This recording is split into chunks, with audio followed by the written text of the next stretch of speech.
আসসালামু আলাইকুম ওয়া রাহমাতুল্লাহি ওয়া বারাকাতুহু। সম্মানিত দর্শকবৃন্দ, এখন আমি যে আলোচনা করব এটা খুব জানা জরুরি। এটা বিশেষ করে শহরে বেশি হয়ে থাকে। শহর অঞ্চলে যে আমি যেখানে আছি, আপনারা হয়তো অনেকে জানেন, আল্লাহর রহমতে আমরা বাজারের মধ্যে আমার এই মাদ্রাসাটা মহিলা মাদ্রাসা, এখানে মসজিদ আছে। এখানে দেখা যায় অহরহ দেখা যায় মসজিদের মধ্যে বলা হয়, লেখা রাখা হয় এবং মুয়াজ্জিন সাহেব বলে দেন একামতের সময় যে মোবাইল ফোন বন্ধ রাখেন, তারপরে মোবাইল বাজে, গান বাজনা বাজে। এখানে আমাদের প্রশ্ন যে দুই রকম হবে, যে নামাজের ভিতর মোবাইল যদি বাজে তাহলে মোবাইলটা বন্ধ করা যাবে কি না, এক কথাটা ভালো করে বুঝতে হবে। এক দ্বিতীয় নাম্বার প্রশ্ন হলো যে বর্তমান মোবাইল সেটে বিভিন্ন গান বাজনার যে রিংটোন আছে, অধিকাংশ মোবাইল বিশেষ করে অ্যান্ড্রয়েড সেট যেগুলো আছে, ভিডিও সেট, এগুলো দেখা যায় রিংটোন বাজে গান বাজনার মতো করে বাজে। তো এগুলো মসজিদে নিয়ে যাওয়া, নামাজের মধ্যে পকেটে রাখা বা গান বাজনা বাজা, এটা শরীরের সম্মতি কি না?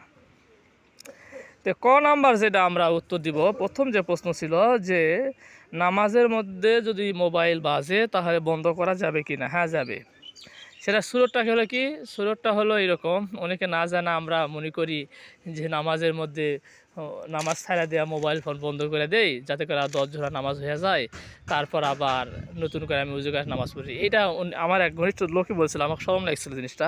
আসলে বিষয়টা এরকম নয়। বিষয়টা হলো যে এক হাতে সম্ভব হলে নামাজের ভিতরে মোবাইল বন্ধ করা যাবে, অর্থাৎ আমলের কাছে তো বেশি কাজের আওতাভুক্ত না হওয়ার নামাজের কোনো ক্ষতি হবে না। অর্থাৎ আপনার যখন মোবাইলে অসতর্কতামূলক যদি নামাজের মধ্যে কেউ মোবাইল দেয় যদি বাজে, তাহলে এক হাত ধরে রাখবো আর এক হাত দিয়ে আমি চট করা হঠাৎ খুব তাড়াতাড়ি এমনভাবে মোবাইল বন্ধ করবো বোঝা না যায় যে আমি নামাজের মধ্যে নাই, এরকম না বোঝা যায়, তাহলে মোবাইল বন্ধ করা যাবে, কোনো সমস্যা হবে না, এতে কোনো ক্ষতি নেই।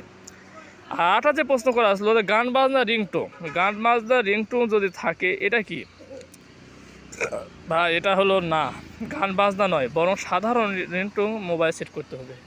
কারণ আপনি যখন গানের রিংটোন বাজা মসজিদে নামাজ পড়তে যাব আর এই রিংটোনটা বাজবে, আরও মসজিদের কানে যখন আসবে, নামাজের মধ্যে বিঘ্ন হলে এটাকে দায়ী আপনার হতে হবে। এদিকে আমাদের সচেতন হতে হবে। আল্লাহ পাক রব্বুল আলামিন আমাদেরকে সহি বুঝদান করুন।